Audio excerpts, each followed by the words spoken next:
चालकज्यू, सायद अब यो बाल्यकाल फर्किँदैन होला, सायद अब यो बाल्यकाल फर्किँदैन होला।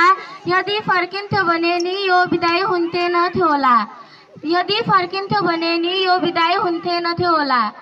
समय र परिस्थितिले कहाँ पुर्यायो थाहै भएन, समय र परिस्थितिले कहाँ पुर्यायो थाहै भएन।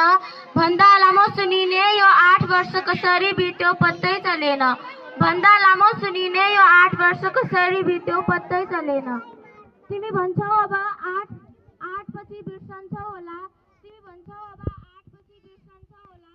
म कसरी बिर्सन सक्छु र यो विद्यालयलाई, यहाँका हरेक कक्षा कोठाहरूलाई, यहाँका सर मेडम र पागल जस्ता साथीहरूलाई र ती रमाइलो गरेका ती पलहरूलाई। यदि बिर्सन चाहे भने ती सम्झनाले मलाई याद दिलाउनेछ। मलाई अरूले विद्यालय पढ्न गए पनि यही विद्यालयको सम्झनाले सताउनेछ। म कसरी बिर्सन सक्छु ती रिसाउँदानी क्युट देखिने हाम्रा मनिषा म्यामलाई। पढाइमा पढाइभन्दा बढी गफ, तर गफले पनि पढाइलाई मजबुत बनाउने आदरणीय कृष्ण सरलाई।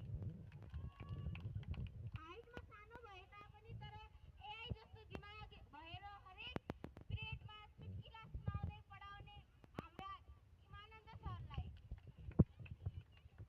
नाच्न जान्ने हाम्रा डान्स कोरियोग्राफर विद्यार्थी सामु हाँसी हाँसी रहने हाम्रा हरिश भट्ट सरलाई।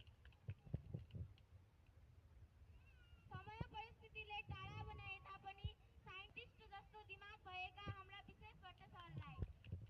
ज्यान जस्तो भए पनि हाँस्न निकै देखिने हाम्रा शान्ति म्यामलाई। बच्चाहरूलाई पढाउँदै घाँटी सुकाई पढाउने हाम्रा ग्रेड्सकी शिक्षिका हेमलता म्यामलाई। आफ्नो स्वरमा पनि स्वाद भएकी हाम्री नेपाली शिक्षिका माधवी म्यामलाई।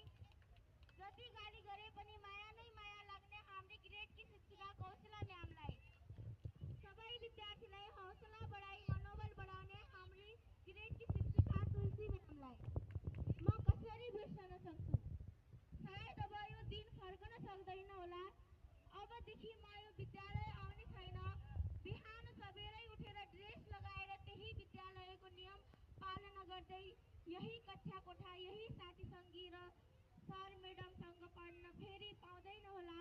तर मलाई यही विद्यालयको यादले, यहाँको हरेक पल यादले मलाई तडपाइरहनेछ। यदि म फर्केर आए तापनि म यसै गरी फर्केर आउने छैन।